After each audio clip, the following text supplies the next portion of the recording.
Makeup করানো লাগে না, চুলের কাটিং ঠিক থাকলে আঙ্গর নায়কের মতো লাগে।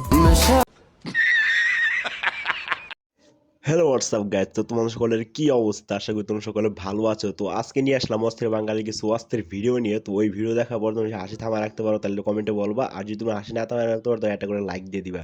তো চলো শুরু করা যাক ছোটখাটো একটা ইন্ট্রো দিয়ে।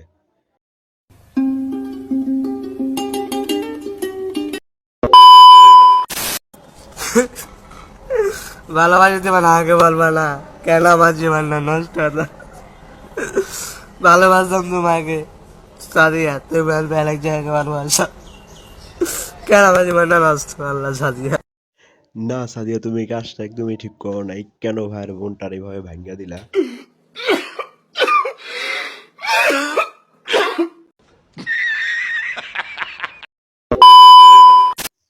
চাইলে আমিও বিয়ে করতে পারতাম। আরে চাইলে আমিও বিয়ে করতে পারতাম, তবে আমার বয়স হয় নাই। আহ! না মানে ভাই, তোমার সাইজ যেরকমই হোক না কেন, কিন্তু তোমার ওইটার সাইজ যদি ঠিক না থাকে তাহলে বিয়ে করে বা কি করবা?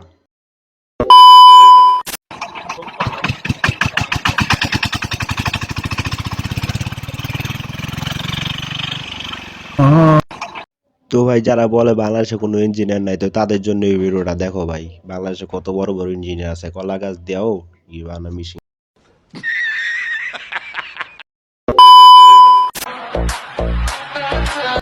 পরিবারও ছোট ছেলে মানে ব্রেন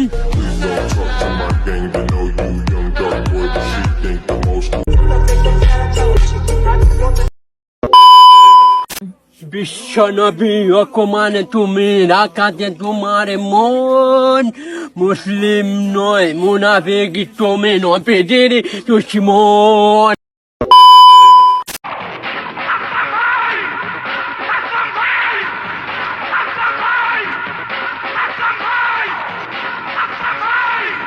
তাড়াতাড়ি ক্রাশ খেলে চলবে, তার মিল ভাষণ দেখতে হবে। রহমত নিয়ে এলো মাহে রমজান। तू समझा? हाँ। नहीं, तू समझा नहीं। বরকত নিয়ে এলো মাহে রমজান।